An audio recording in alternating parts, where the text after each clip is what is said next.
যেই দেশে মুক্তিযুদ্ধের হ্যান্ডকাপ লাগাইতে পারে সেই দেশ জীবনে শান্তিতে থাকবে না। এনসিপি মলম পার্টি যারা আছে ফকির ভোলারা কোটি কোটি টাকার প্রতিনিধিত্বে মালিক হয়ে গেল। এদিকে বাংলাদেশের জনগণ চাইছিল বাবা ইউনুসে আছে এটা সুদখোর, এরা দ্বারা চাইছিল এই দেশ একটা উন্নতি হবে, এর দ্বারা জীবনে দেশ উন্নতি হবে না। এদের কাছ থেকে টেকনাফ তেতুলিয়া পর্যন্ত 18 কোটি মানুষ একটু মুক্তি চায়।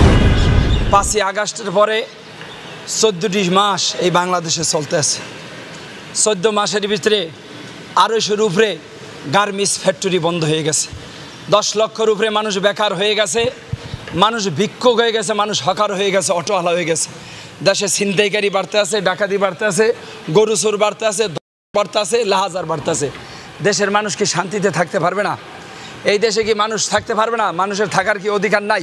আরে মেয়া কোটি কোটি হকার বাড়তে আছে, মেয়া জিএম পিএম গার্মেন্টসের মেয়া বাদাম বিক্রি করতেছে, মেয়া লজ্জাজনক ব্যাপার। মেয়া একজন ফলো ডেন্সাস, মেয়া একজন ফলো ডেন্সাস, সে গফরগাঁও দেখলাম আমি ফোসকা বিক্রি করে খাইতেছে, তার পরিবার 2টা চোখের পানি ফালাইতেছে। আমি বলছি আর আপনি কি করেন? আমার ভিডিওটি সকলে লাইক শেয়ার দিতে বলবেন না। এরকম আর নিত্য নতুন ভিডিও পেতে চাইলে অবশ্যই আমাদের চ্যানেলটিকে সাবস্ক্রাইব করতে বলবেন না।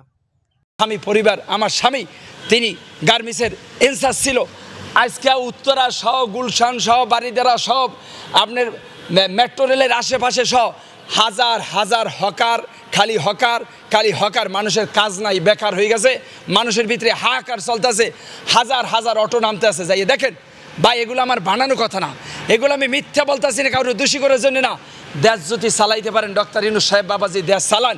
আল্লাহ রস্তে আপনার কাছে মাপ চাই, এই জাতি একটু আপনার কাছে বাঁচতে চায়, একটু মুক্তি চায়। 10 লক্ষের উপরে যদি মানুষ বেকার হয়ে থাকে, নারায়ণগঞ্জ, সাভার, টুঙ্গি, গাজীপুর মিলেই যদি 10 লক্ষ বেকার হয়ে থাকে, সেই মানুষগুলো দেশে যাইয়া কী করবো? কেউ গরু চুরি করতেছে, কেউ ছিনতাইকারী করতেছে, কেউ অটো চালাইতেছে, কেউ হকার করতেছে, কেউ বাদাম বেচতেছে, কেউ ফুচকা বেলতেছে, কেউ রিক্সা চালাইতেছে, কেউ মাটি কাটতেছে, কেউ রাজ্যকালী কাজ করতেছে, রাজ্যকালী কাজ করতেছে। এগুলো কি রাষ্ট্রের কাজ? এইগুলো কি চাইছিল এই দেশের জনগণ? এইগুলো চাইছিল কি এই 18 কোটি মানুষ? এই দেশের গরিব টেকনাফ থেকে তেতুলিয়া পর্যন্ত এই দেশের মানুষ একটু শান্তি চায়, কম দামে একটু খাবে, কম দামে একটু বসবাস করবে। প্রতিদিন ফেসবুক খোলে, প্রতিদিন ইউটিউব খোলে, খালি জঙ্গলে শোন লাহাজারি এরে সবাই করতেছে, এরে খাইতেছে, এরে মাথাইতেছে। ইউনিভার্সিটির পোলাপানে আন্দোলন করছে, আলহামদুলিল্লাহ ওয়েলকাম। আন্দোলন করে তো বাবা তোমাদের তো বিশ্ববিদ্যালয়ে যাওয়ার কথা ছিল, তোমরা এসি পাইয়া কোটি কোটি টাকার মালিক হইয়া গেলা।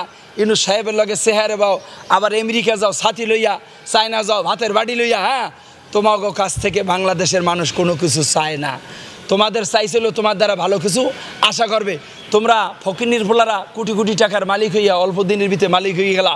এটি কি বাংলাদেশের জনগণ চাইছিল? তোমাদের কাছে বাংলাদেশের মানুষ চাইছিল এই বাংলাদেশের মানুষ একটু শান্তিতে থাকবে, বাংলাদেশের মানুষ একটু শান্তিতে ঘুমাইলে। তোমরা 5ই আগস্টের পরে এমন কোনো জায়গা নাই, ওয়ালে নাই, বাউন্ডারিতে নাই। দেখেন ক্যামেরা ঘুরান, রং লাগাইয়া, রং লাগাইতে লাগাইতে এই